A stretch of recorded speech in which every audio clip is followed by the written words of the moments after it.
Segunda a Corintios capítulo 2.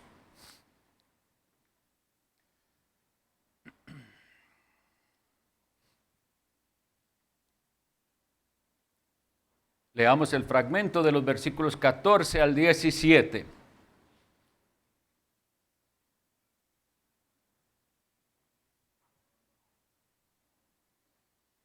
Mas a Dios gracias, el cual nos lleva siempre en triunfo en Cristo Jesús, y por medio de nosotros manifiesta en todo lugar el olor de su conocimiento.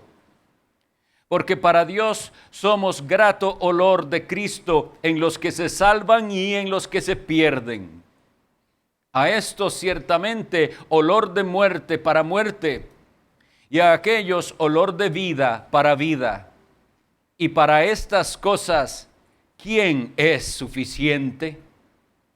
Pues no somos como muchos que medran falsificando la palabra de Dios, sino que con sinceridad, como de parte de Dios y delante de Dios, hablamos en Cristo. Que Dios bendiga esta lectura de su palabra y nos auxilie con su Santo Espíritu. Hemos leído todo el fragmento, pero ya habíamos expuesto los versículos del 14 al 16, excepto la última frase.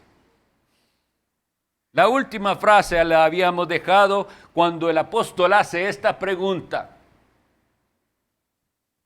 Y para estas cosas, ¿quién es suficiente? ¿Para cuáles cosas? ¿Por qué el apóstol hace esta pregunta?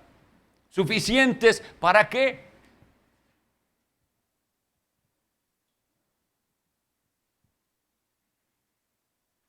La pregunta nos debe llevar a la realidad de que nadie tiene la capacidad de comprender todo el designio divino. ¿Somos nosotros capaces de comprender esto que hemos leído y que hoy hace 8 habíamos hablado? Que el mismo evangelio, que para unos es para salvación, a otros les es contado para condenación porque rechazan al Salvador. Es la misma palabra predicada, es el mismo hombre que habló el evangelio. Es una espada con 2 filos. Y entonces el mismo apóstol se asombra al saber esto, que es así. Para estas cosas, ¿quién es suficiente? ¿O será que usted no ha entendido? ¿O ha entendido mal? Y piensa que usted accedió al evangelio y a dejar su propio camino para venir a Cristo porque usted era más inteligente que sus amigos, que sus parientes, que todos aquellos que le rodeaban y no atendieron al llamado de Cristo. ¿Se cree usted más capaz, más inteligente? Sabemos que no. Igual de incapaces, igual de orgullosos, igual de llenos de pecado que todos los demás, pero en unos olor de vida para vida y en otros olor de muerte para muerte. Y eso hace que el apóstol pregunte, ¿y para estas cosas quién es suficiente? Ahora la pregunta, claro que sí, nos hace pensar en muchas cosas más para las cuales tampoco somos suficientes, entendiendo suficiente como teniendo la capacidad, yo esto lo comprendo, yo lo sé hacer. No es así. El mismo apóstol, y eso lo veremos luego en otra predicación, pero en esta misma epístola, en el capítulo 3, en el versículo 5, él enfatiza, no que seamos competentes por nosotros mismos, para pensar algo como de nosotros mismos, sino que nuestra competencia proviene de Dios. Si usted y yo entendemos esto, seríamos más agradecidos y alabaríamos a Dios y viviríamos para su gloria porque entendemos que nuestra competencia viene de Dios si tenemos alguna. Pero también al pasar por las adversidades, esa pregunta, ¿quién es suficiente? ¿Cómo hacemos para pasar por los momentos difíciles en esta vida? por las pérdidas, por los quebrantos de salud, por los problemas familiares, por los problemas económicos, por las angustias y tribulaciones de esta vida. ¿Cómo hacemos para pasar? Filipenses 4:13, versículo tan mal interpretado por muchos, que dice: todo lo puedo en Cristo que me fortalece, es el apropiado. En Cristo. En Cristo puedo pasar por angustias, por tribulaciones, por pruebas. Y en Cristo me refugio. ¿Quién es suficiente? No, no lo soy. No hay quien. Pero yo conozco quién sí es suficiente. Jesucristo, el Hijo de Dios. El conocimiento de Dios es supremo. En el Salmo 139,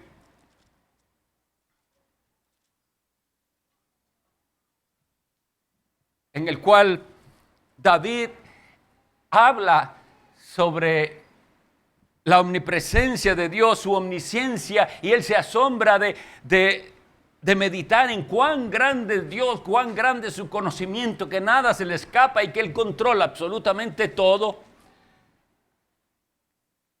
Él llega a esa conclusión en el versículo 6 del Salmo 139, diciendo: tal conocimiento es demasiado maravilloso para mí. Alto es, no lo puedo comprender. Alto es, no lo puedo comprender. Eso es parecido de lo que está diciendo el apóstol Pablo. Para estas cosas, ¿quién es suficiente? Este conocimiento es demasiado maravilloso para mí. Alto es, no lo puedo comprender. En ese salmo, por ejemplo, dice David: antes de que yo hable, ya Dios sabe lo que voy a decir. Eso me pone a pensar en su grandeza. Me vio desde que yo era un embrión. Guía todos mis pasos, los guía. Bueno, eso es lo que quiere decir el apóstol Pablo. A unos olor de muerte para muerte, y a otros olor de vida para vida. Y para estas cosas, ¿quién es suficiente?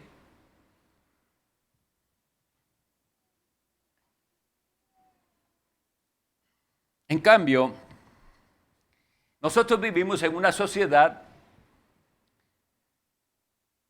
llena de filosofías vanas, humanas, en las cuales abunda el positivismo, que se llama, o la confesión positiva. Y esta pregunta la responderían ellos: ¿y quién es suficiente? Claro, usted puede. Usted es un campeón. Usted tiene la capacidad. Usted es un triunfador. No. Sin Cristo lo que somos es perdedores y fracasados. Aunque a los ojos del mundo alcancen muchas cosas.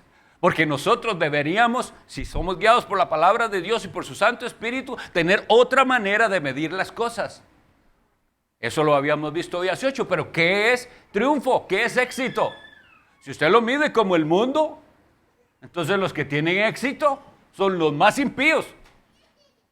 Los cantantes, los rockeros, los actores, los políticos, toda la corrupción. Y esos son los que les va bien. Y tienen mansiones y carros y... ¿Es eso? No, para nosotros no es eso. Nuestro enfoque es, como habíamos dicho, todo lo puedo sí en Cristo. Y hay muchas cosas que no entenderé, pero en Cristo lo que sé es, volvemos al capítulo 1, que todas las promesas de Dios son en Él sí y en Él amén. Y yo estoy en Cristo, entonces puedo. En Cristo sí, fuera de Él no. Confiamos entonces que podremos triunfar porque Dios nos capacita, y solo si Dios nos capacita. Por eso tenemos que depender de Dios. Y para estas cosas, ¿quién es suficiente?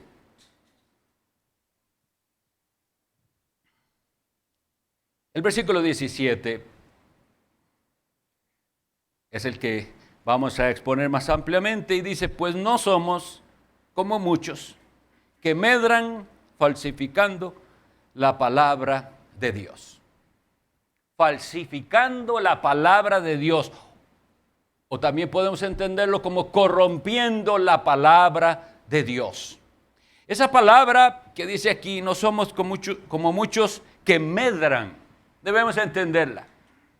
No somos como muchos que medran. Ese medrar se refiere a la actitud de los comerciantes callejeros que había. El comerciante, obviamente no todos, pero es una característica que los identificaba, era hábil con sus palabras para convencer que compren su producto, muchas veces dándole al producto características más de los que tienen. Como decían nuestros abuelos, la pomada canaria, todo lo cura. Y cómprenla porque para lo que sea que usted dijera, esto es bueno para eso. Eso es el medrar, el dar una idea falsificada, no real y no correcta de las cosas. Y esos comerciantes lograban convencer a muchos. Bueno, de eso vivían. Pero entonces él dice, hay algunos que han tomado el ministerio de la palabra y lo han rebajado a esto. Mis estimados, yo lo que quiero es que pensemos. ¿Ustedes creen que nosotros vivimos en tiempos terribles? Claro que sí, donde hay tanta apostasía y falsedad. Pero miren, desde el apóstol Pablo ya había quienes hacían esto. Medran falsificando la palabra de Dios. Y hacen las cosas y toman las cosas de Dios como si fueran un negocio del mundo.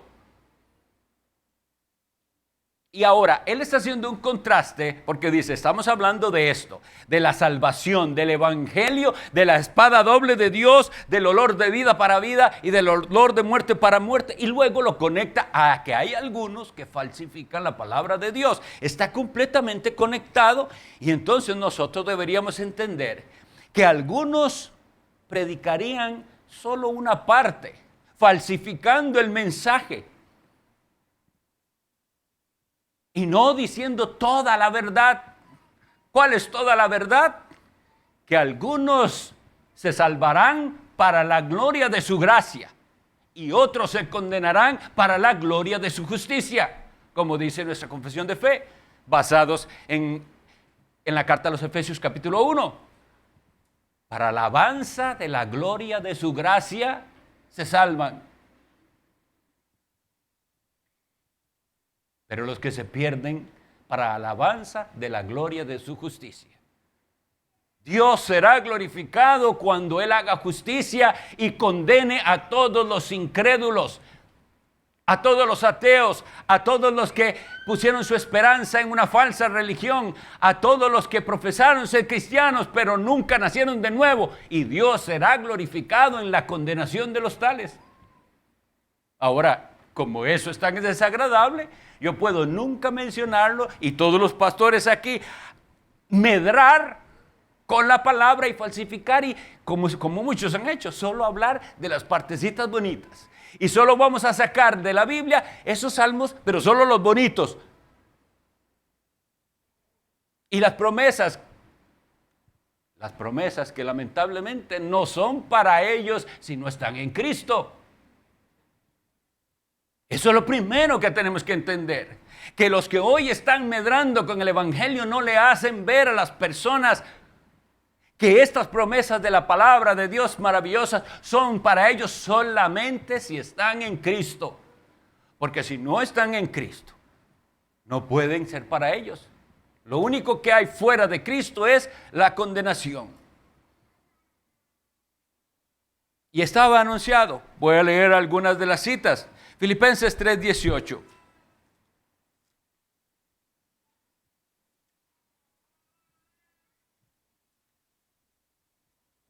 Porque por ahí andan muchos, no pocos hermanos, muchos, de los cuales os dije muchas veces, y aún ahora lo digo llorando, que son enemigos de la cruz de Cristo. el fin de los cuales será perdición, cuyo Dios es el vientre y cuya gloria es su vergüenza, que solo piensan en lo terrenal. Presten atención que el apóstol Pablo habla de esto, pero lo habla con la solemnidad que es. Lo digo llorando. Nosotros no hablamos de esto como si estuviéramos felices de que haya condenación. Es que es una realidad y tenemos que hablarla. Pero oigan cómo lo describe. Enemigos de la cruz de Cristo. Gente que solo piensa en lo terrenal. ¿Le suena conocido? ¿No le suena a los programas de las emisoras evangélicas de hoy? A la televisión y a la radio evangélica. ¿Cómo llegó a ese grado de corrupción? Solo piensan en lo material, es lo que dice aquí. Su Dios es el vientre, queriendo decir con esto sus apetitos, y su gloria es su vergüenza.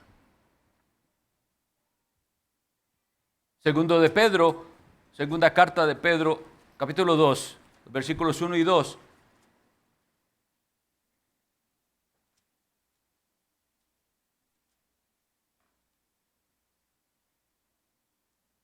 Pero hubo también falsos profetas entre el pueblo, como habrá entre vosotros falsos maestros, que introducirán encubiertamente herejías destructoras, y aún negarán al Señor que los rescató, atrayendo sobre sí mismos destrucción repentina. Y muchos, dice el versículo 2, seguirán sus disoluciones, por causa de los cuales el camino de la verdad será blasfemado.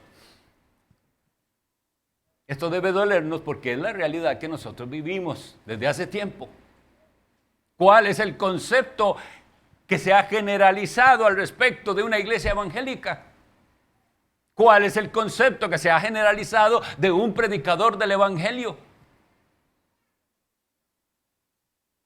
¿Qué concepto tiene el mundo de los pastores? Bueno, aquí está. El camino de la verdad es blasfemado por tantos que siguieron sus disoluciones. Entendamos y prestemos atención que ahí dice muchos seguirán sus disoluciones. Por eso es importante que estemos alerta. Muchos. La segunda carta a Timoteo, capítulo 4.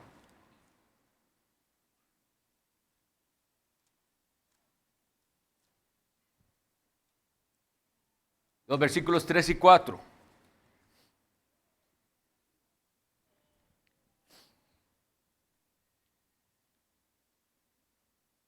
Porque vendrá tiempo cuando no sufrirán la sana doctrina, sino que teniendo comezón de oír, se amontonarán maestros conforme a sus concupiscencias, a sus propias concupiscencias, y apartarán de la verdad el oído y se volverán a las fábulas.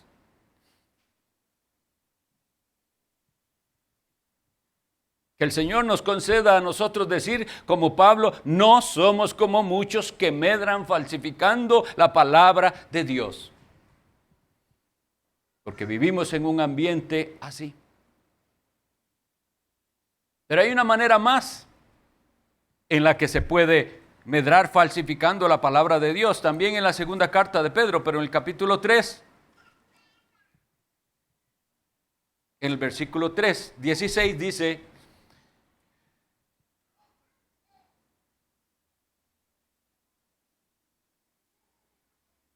está hablando de los escritos del apóstol Pablo, de las epístolas, de la palabra de Dios, por tanto, y dice, casi en todas sus epístolas, hablando en ellas de estas cosas, entre las cuales hay algunas difíciles de entender, las cuales los indoctos e inconstantes tuercen para su propia, dice, tuercen como también las otras escrituras para su propia perdición. Prestemos atención a esa frase. Hay quienes entonces tuercen las escrituras para su propia perdición. Sí hay cosas difíciles en las Sagradas Escrituras. Y sí también nosotros a veces vamos a tener que decir, hasta aquí entiendo yo.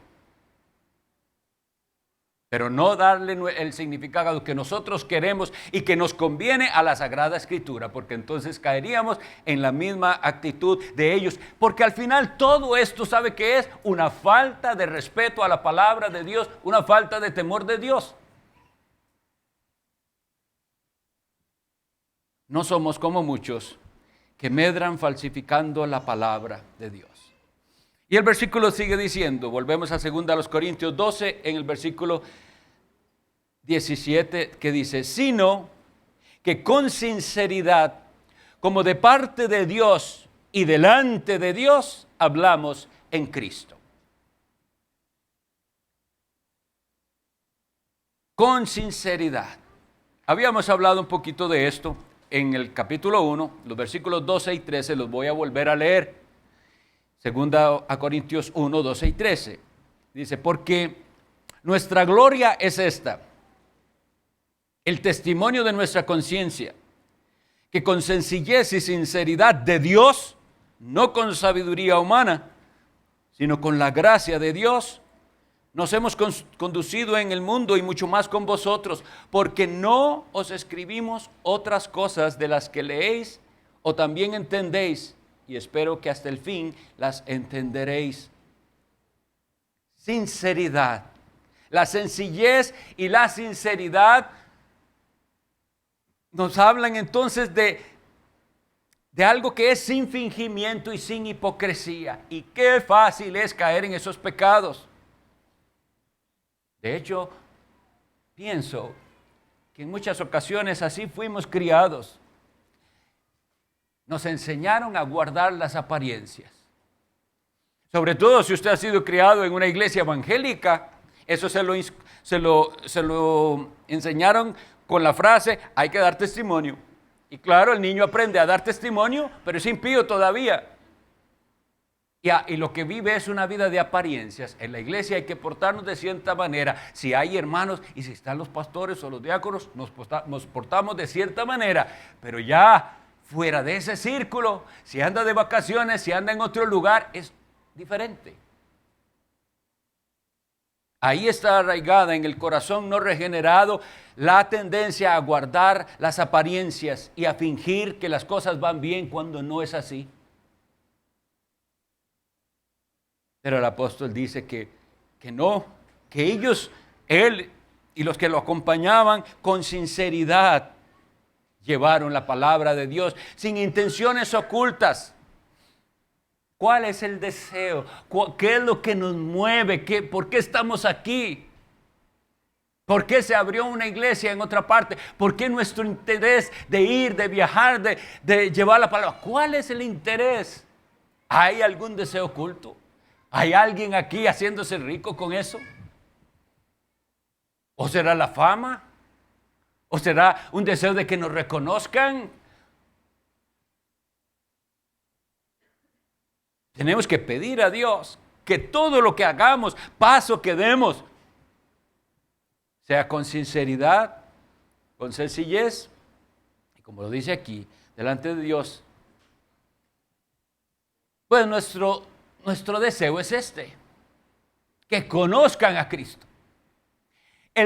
Nuestro deseo aquí hoy es que usted conozca a Cristo. Sea que usted venga hace mucho o hace poco, el deseo es que usted conozca a Jesucristo.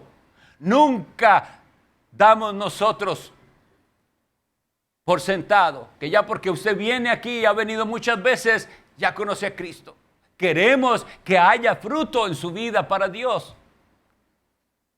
Y eso lo procuramos hacer predicando la palabra del Señor, como aquí el apóstol Pablo nos enseña, sin intenciones ocultas, con sinceridad, de parte de Dios y delante de Dios en Cristo. Ahora, tenemos que hacernos esta pregunta, hágasela usted en su mente. ¿Cree usted de verdad que se puede escuchar la voz de Cristo? Hemos cantado, habla, amoroso Cristo, quiero escuchar tu voz. Yo le pregunto, ¿usted quiere y piensa que es posible?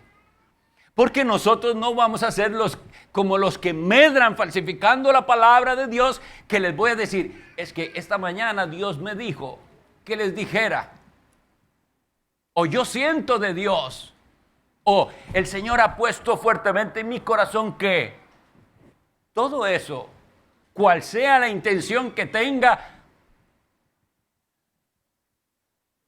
no sirve. Porque ¿cómo está usted seguro que de veras Dios le habló? ¿Y cómo está usted seguro que si yo le digo Dios ha puesto en mi corazón, es Dios y no soy yo o el diablo? Por eso no hablamos así. ¿Cómo queremos hablar? De parte de Dios y delante de Dios. Pero la pregunta que yo hice es, ¿cree usted que Dios habla? ¿Cree usted que es posible escuchar la voz de Cristo? De lo que aquí habla el apóstol. De hecho, hay un hermano que escribió todo un libro basado en ese versículo sobre cómo se predica.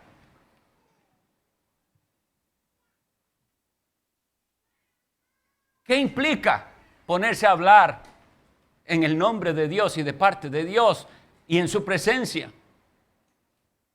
Lo primero que tenemos que entender es el por qué hacemos las cosas nosotros. En la epístola a los Gálatas, capítulo 1, versículo 10, el apóstol Pablo les dice esto a ellos. Gálatas 1, 10. Pues, ¿busco ahora el favor de los hombres o el de Dios? ¿O trato de agradar a los hombres? Y aquí está la respuesta, pues si todavía agradara a los hombres, no sería siervo de Cristo. Entonces lo primero que tenemos que entender es que el hombre de Dios y todo el que predica la palabra de Dios, aunque ama las almas, sí, queremos que conozcan a Cristo, la primera motivación es esta. Somos siervos de Cristo y queremos agradar a Dios.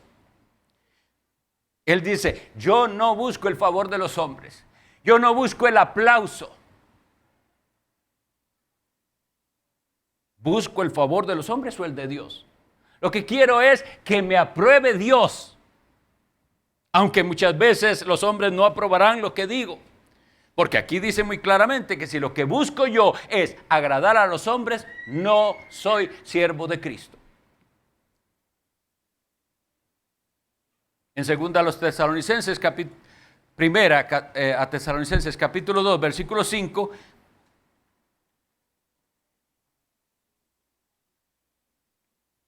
el apóstol también describe su ministerio en esta iglesia y dice, porque nunca usamos de palabras lisonjeras, como sabéis, ni encubrimos avaricia. Dios es testigo.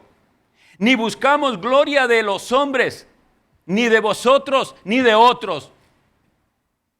No es eso detrás de lo que andamos y sabemos y tenemos que reconocer con dolor que eso es lo que mueve hoy en día muchas iglesias, la avaricia. Pero qué hermoso que nosotros podamos, como ministros de Cristo, los pastores aquí, y ustedes, hermanos, como miembros de la iglesia, poder decir que ponen a Dios por testigo que no es detrás de eso que andamos. ¿Qué es lo que queremos? La gloria de nuestro Salvador y el bien de las almas a las cuales que queremos alcanzar y arrebatarlas de su rumbo que llevan a la condenación para que vengan al camino único y verdadero a Dios, que es Jesucristo su Hijo.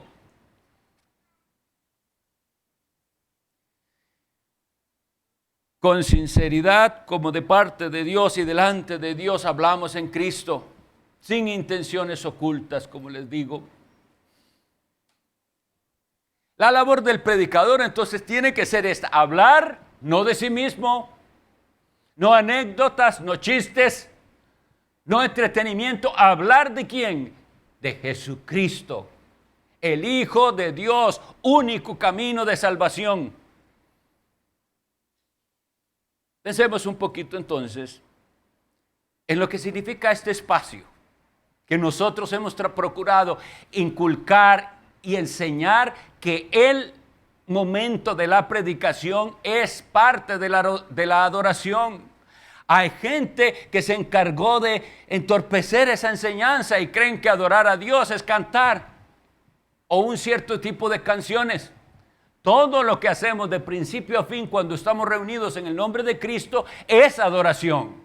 Pero el momento donde vamos a escuchar la palabra de Dios es el centro de la adoración. Porque sí creemos que Dios habla por su palabra.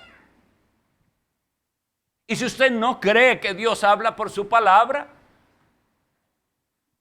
entonces se ha acostumbrado a seguir simplemente una rutina. Hay que ir a la iglesia porque la Biblia en alguna parte dice que hay que congregarse y vamos, pero no entra pensando, Dios hoy va a hablar y yo quiero escucharlo. Y usted no piensa que Dios va a hablar si usted no cree también en su presencia manifiesta.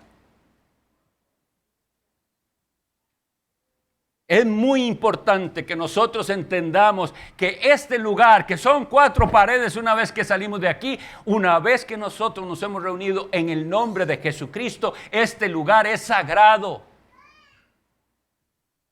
No lo hace sagrado el símbolo de la cruz como tal.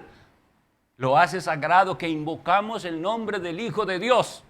Y Dios ha prometido su presencia, pero si usted no conoce de qué estamos hablando con su presencia, cuando le leo esto como de parte de Dios y delante de Dios hablamos en Cristo. Delante de Dios, sí, debemos tener mayor conciencia que es delante de Dios. Dios que está aquí. A ese es al principal que tenemos que quedarle bien. Cuando lo entendemos así, los ministros del Evangelio van a tener la predicación del Evangelio como lo más importante y excelente del culto.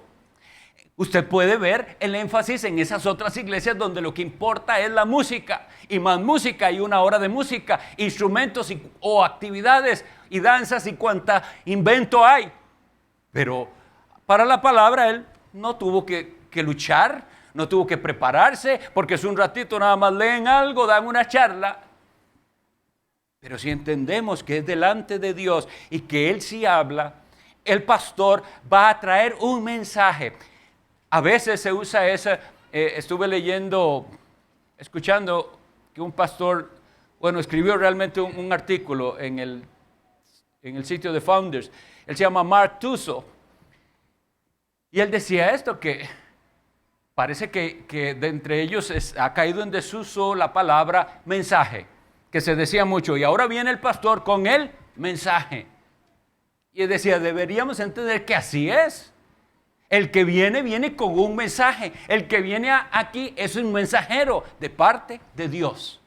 Y así tenemos nosotros entonces que estar cada uno con su Biblia para saber si esas palabras son realmente un mensaje de parte de Dios o si Él va a hablar sus propios pensamientos. Es un mensaje.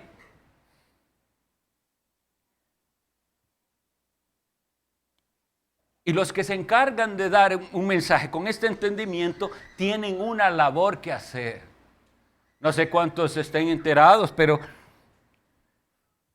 se dio, o se ha dado mucho, pero lo que se llama un plagio. Un plagio es una copia. Cuando alguien le copia a otro y no le atribuye lo que hizo, sino que lo dice como si fuera que él lo pensó o él lo ideó. Se da entre hombres que predican. Desde hace tiempo, de hecho, dicen que hay hasta un sitio. Pero se dio de una manera terrible porque el que lo hizo fue el presidente de la Convención Bautista del Sur, la denominación evangélica más grande de los Estados Unidos. Y alguien vio su predicación y comparó con la de otro y es exactamente la misma con los mismos puntos. Bueno, después lo arreglaron, parece que sí, que era con permiso, pero nunca lo mencionaron. Pero el asunto es este. Si no hay un trabajo, sino que yo puedo tomar lo que otro dijo simplemente y venir a decirlo, no hay un entendimiento claro de que es que nosotros lo hacemos de parte de Dios y delante de Dios. La enseñanza puede ser muy buena, de un punto de vista de oratoria, de didáctica, de con lo que sea, pero si pierde de vista que lo que estamos haciendo es de parte de Dios y delante de Dios, entonces se pueden caer en esas cosas, porque al final es ver a quién le funciona y hacer lo que ellos están haciendo. No, la preparación de los que entendemos que la predicación de la palabra de Dios, el sermón, se hace de parte de Dios y delante de Dios, lleva mucha oración. Decía aquel predicador inglés Spurgeon que un excelente sermón o predicación, si no está bautizado en oración, quiere decir sumergido en la oración, simplemente es una buena charla. Son palabras. Entonces el que así lo entiende y la iglesia que así lo entiende, orará por eso. Y estudiar el texto. Hay que ir y ver, ¿estoy realmente entendiendo? ¿Qué es lo que está diciendo Pablo? ¿Por qué lo está diciendo? ¿A quiénes se lo está diciendo? ¿En qué circunstancias? Hay que entenderlo, estudiar el texto. Gracias al Señor que hoy en día hay tantas herramientas. En la antigüedad se pedía de los pastores que ellos manejaran bien el hebreo y el griego. Hoy en día, gracias a tantas herramientas que hay, puede que no dominamos los idiomas originales, pero tenemos acceso a excelentes herramientas. No sé si ustedes saben lo que es la concordancia Strong. Yo me ponía a pensar, ¿cuánto tomaría a él y a los que le ayudaron en hacer una concordancia que lleva conteo de todas las veces que una palabra se usa en la Biblia? Es algo exagerado, mis hermanos. Es un trabajo minucioso. ¿Y para qué lo hace alguien así? Palabra por palabra. La palabra cielo, por decir así, ¿cuántas veces está? ¿En cuáles versículos aparece? ¿Y eso por qué se hace? Porque estas personas tenían un entendimiento de que la tarea es sagrada y que tenemos que ayudar a los que predican la palabra de Dios a estudiar la palabra y a entender lo que realmente significa. Por eso, gracias a Dios por las herramientas, las concordancias, los diccionarios. Bendito sea Dios por todo eso. Y también el que predica la palabra de Dios no la predica como si él es el único en la vida que ha entendido la palabra de Dios. Eso es peligrosísimo. Nosotros, y ustedes también, todo el que lee la Biblia tiene que llegar a un entendimiento acorde con toda la Escritura, y para eso tiene que saber qué entendieron nuestros hermanos de todo el pasado, de los siglos anteriores del cristianismo. El cristianismo no empezó aquí con nosotros, con esta iglesia. El cristianismo tiene 2000 años. Entonces es necesario que sepamos qué entendieron los antiguos. Porque si no lo hacemos así, esa es la razón por la cual hay tantas sectas y una iglesia para cada gusto. Usted interprete como quiera. No, si usted respeta la palabra de Dios, tiene que en oración clamar por el poder del Espíritu Santo y estudiar. Y estudiar de qué se trata. Por eso los pastores leen comentarios, estudian lo que dijo, escuchan y se informan y preparan un mensaje. Pero ¿qué más? Los pastores tienen que orar por aquellas personas que escuchan. ¿Por qué? Por eso mismo. Yo puedo venir aquí con la mayor y mejor intención y lleno de emoción a hablarles de algo, pero si el Espíritu Santo no hace la obra en ustedes, no hay efecto, no hay fruto. ¿Y cuántas veces lo único que tenemos es un simple cumplido? ¡Qué buena prédica! ¿Está bien? Decía un predicador que ya está muy mayor, Richard Owen Roberts, que a veces él se gastaba en su predicación y alguien venía después y le decía, interesante lo que predicó. Y a él le daban ganas de decir, si yo he expuesto la palabra de Dios, no es para que usted venga y diga, qué interesante, obedézcale a Dios, porque Dios habló. Si es de verdad, sí, si usted es de los que dicen, qué bueno estuvo la prédica del pastor tal, bueno, obedeció. ¿Causó eso algo en su vida? causó algo. Lo llevó a tomar alguna decisión, lo corrigió en algo, porque esa es la actitud con la que tenemos que venir al Señor. No quiero desviarme, dice el canto que decíamos, ni claudicar. ¿Y cómo es? ¿Cómo es que el cristiano que empezó su camino entrando por la puerta angosta que es Jesucristo, cómo es que va a no desviarse o a claudicar, devolverse? La única manera es si depende de la palabra de Dios, de los medios de gracia, de la oración.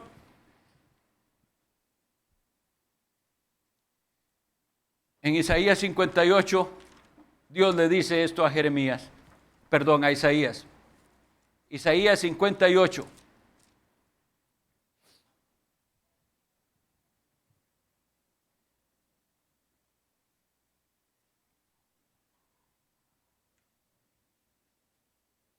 Clama a voz en cuello, esto es decir, hasta donde le den los pulmones, dígalo. No te detengas, alza tu voz como trompeta y anuncia a mi pueblo su rebelión y a la casa de Jacob su pecado. El hombre de Dios, el que predica en el nombre de Dios, de parte de Dios y delante de Dios, tiene que ayudar a los que le escuchan, al pueblo de Dios, a ver su pecado. Si usted escuchó el sermón y no ve pecado en usted, ¿de qué arrepentirse? Dios no ha actuado, Dios no ha hablado para usted.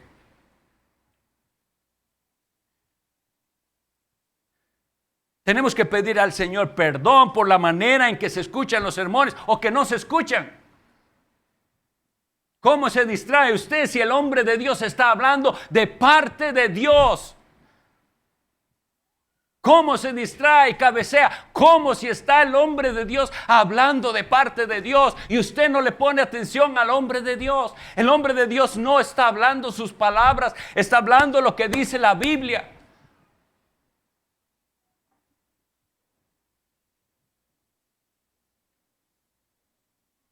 Debe haber un esfuerzo de cada uno de luchar, porque es el enemigo el que viene a distraernos, a traer somnolencia, a lo que sea. Hay que pelear la batalla. Él quiere robar la bendición, son parte de sus maquinaciones. Gente distraída, gente que no está en lo que estamos. Es la palabra de Dios lo que se predica, no son fábulas. No estamos medrando, falsificando la palabra de Dios. Por tanto, es grave para usted. Es grave si usted no lo aprecia. Es grave si usted no le pone atención. Es grave porque pudiera ser olor de muerte para muerte. Y si no me importara y si no nos importara, entonces no nos exaltamos. Es un asunto de gustos. Si usted quiere lo hace, si quiere no. Pero acabamos de leer que Dios dice que alce su voz y le diga a su pueblo que hay pecado, que no se está respetando su palabra. Donde medran falsificando la palabra de Dios, usted nunca va a ser confrontado con su pecado. Usted va a salir feliz de la vida. Hoy sí que me levantaron el ánimo. Salgo triunfante. Malos son todos los que no van a la iglesia. Yo sí voy a la iglesia y me siento también, no. Nosotros salimos de aquí humillados porque Dios nos ha hecho en su presencia ver todo lo que nos falta, pero llenos de ánimo porque Él nos dijo cuál es el camino. Su Santo Espíritu nos capacita. La pregunta para ir terminando: ¿ora usted para que los que predican aquí o en otras partes hablen delante de Dios y de parte de Dios? Hay que orar por los que predican. No sé cuántos saben, y me imagino que lo han oído tal vez algunos varias veces, pero aquel gran predicador usado por Dios en un terrible avivamiento en Londres, porque esa iglesia se llenaba al punto de que tenían que pedir campo de antemano, casi como pasa hoy en día, pero por otras razones. La gente quería escuchar la palabra de Dios. La gente venía de lejos, quiero escucharlo, a ese predicador, Spurgeon. Y cuando le preguntan cuál es el secreto del éxito, Se dice que él llevó a la persona que le preguntó y lo llevó al sótano y habían ahí más de 100 personas orando. Ese es el éxito. La oración constante de personas que saben que si el Espíritu Santo no viene y unge al predicador, no ganamos nada. ¿Está usted orando por los que predican? Clamando para que siempre hablen delante de Dios y de parte de Dios y no se desvíen. Y la última pregunta, ¿ha escuchado usted alguna vez la voz de Cristo? Si usted no ha escuchado la voz de Cristo, sino que nada más viene, escucha, olvida y sigue adelante, un día Dios le va a preguntar, ¿qué hizo con lo que se le dio? Se le dio palabra buena. Usted que está aquí es testigo de los poderes del siglo venidero, de la buena palabra de Dios, de lo que habla Hebreos 6. No rechace el mensaje de Dios. El mensaje de Dios nos tiene que llevar a Cristo, a ir al Salvador, a clamar a Él que nos cambie y nos transforme a todos. O sea, si usted no ha nacido de nuevo, lo primero que tiene que hacer es clamar por el nuevo nacimiento. Y si usted se considera cristiano, usted tiene que clamar para ver el fruto del Espíritu Santo en su vida. Y esto se le ha dicho, quiera Dios que sea así, de parte de Dios. Oremos.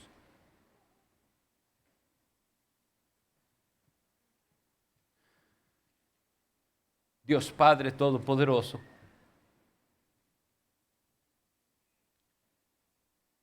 solo tú, Dios mío, puedes cambiar corazones. Esto lo reconocemos porque ni siquiera nosotros mismos nos podemos cambiar el corazón, mucho menos el de otros. Pero suplicamos que nos dejes ver milagros.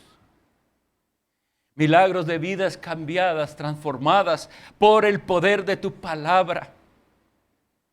No emocionalismos pasajeros, sino lo real, lo verdadero. Y perdona, Señor, a tu pueblo. Perdona el irrespeto a tu santa palabra.